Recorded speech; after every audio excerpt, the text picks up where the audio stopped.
Hi. So this is just a few thoughts or whatever about Dexter. Usually, I'm not doing a YouTube thing. I'm just sort of scrawling it out there. Um, Now, there was a moment where Claudette shows a newspaper clipping from Iron Lake to Harrison about the um, his actions that were supposedly heroic at the school, that kind of thing. Now, the question is, did the newspaper headline say Harrison Lindsay or Harrison Morgan? Because then how did Claudette find the article? I don't know about that. The When Harrison comes for the second time to see Dexter at the Seneca Nation Hospital, um, I don't know why Dexter didn't just stay there for another meeting with Angel. I mean, what the hell? I understand him going to take the keys from the personal effects of the other patient who passed away, but and he could just hide those. He could just stay in bed and have his meeting with Angel. And then, whenever he's done talking to him, he could obviously say he needs to sleep, but he could have deflected anything that Angel had to throw at him.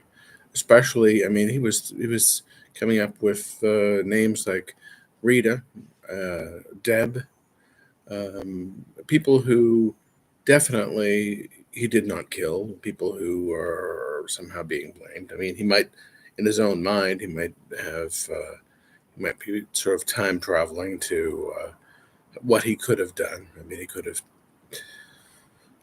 told Rita, "Hey, there's a serial killer on the loose. So when you go to the airport now," as he puts her into the taxi with Harrison, um, if even if you forget something, don't come back to the house. If you really have to come back at all, come to the police station or something. But really, don't come back to the house. The serial killer Trinity that we're looking at has my real name, so he might know where the house is and that kind of thing. That would have been the kind of thing that he could have talked about. He could have mentioned. Yeah, I think he did mention he saw footage of Dexter carrying Deb to his boat from the hospital. And I mean, I don't know what it means in terms of if you listen to Camille having her visit with Dexter. Dexter is certainly looking to try to recruit um, Deb to come with him. She actually said, "If I'm ever on life support like that, just pull the plug." So he did. So there are a lot of occasions where you could say, "All right, story-wise, that lines up, that makes sense," but um, I'm not sure how it works in terms of a show. But the but like I said, just starting the shower in the next room and then climbing out of the window. I don't know. That's kind of an old tactic. I'm not really sure that it was worthy of the show for to deal with Angel that way, because then he knows he's got an urgent, immediate problem that he has to deal with. Dexter has left the hospital. Now what? Um, he could have, if he just had that meeting with him, if he just sat in his room and listened to him, heard him out, maybe gave his 2 cents, and then went for a sleep or pretended to go for a sleep. As Angel was gone, then he could do his climb out the window thing and get everything done, and Angel wouldn't know for at least a day that Dexter is gone. Um, but anyway, that was just a little thought that I had. When in Dexter New Blood, I kind of thought, okay, when Dexter or Jim Lindsay takes Maddie Caldwell's body from the uh, white buck that he had shot all the way to his place and to his shack, I'm not really sure how Dexter really got there. I'm not really sure.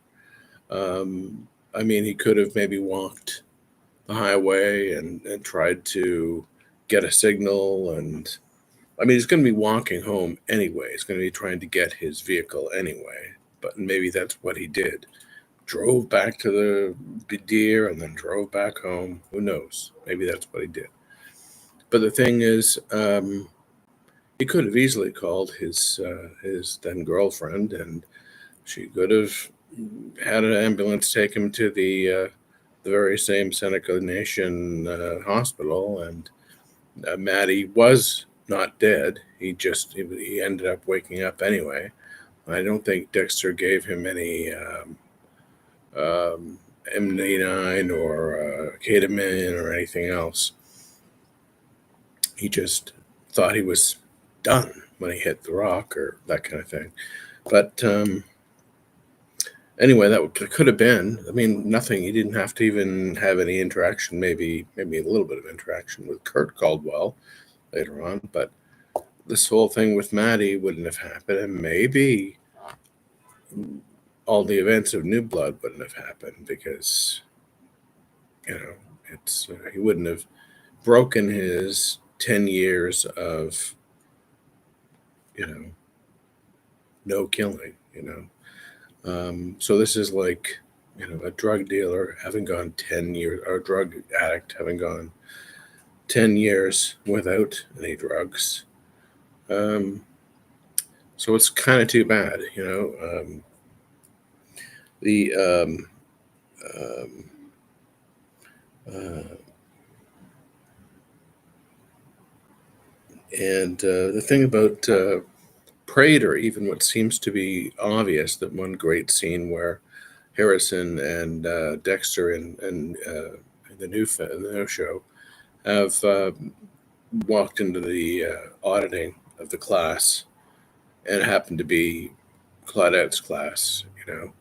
Um, well, the funny thing is, Dexter lets her know, hey, there's probably a hook on the end of the thing and whatever. The only thing is, if Claudette and the police don't know about the hook, but Prater actually has it in his display case. How did he know? How did he know that's the real thing, or that's how it should be, or whatever the case may be? So that's one of the things that leads me to believe, yeah, Prater is probably the New York Ripper. That's no matter how nice he is outwardly. I mean, a lot of the characters who are playing serial killers have that niceness about them, and then later on you find out they're not so nice.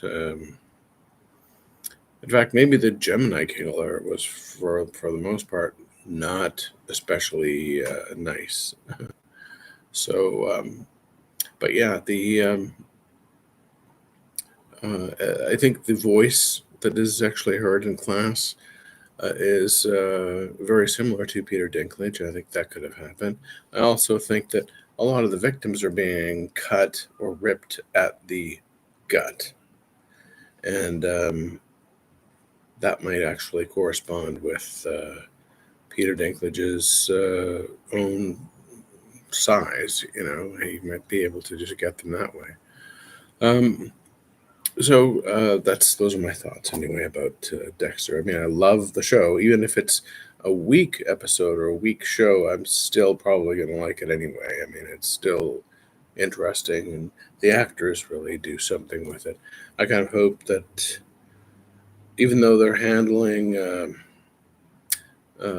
Angel fairly well now, I'm kind of hoping that neither he nor Dexter kill each other.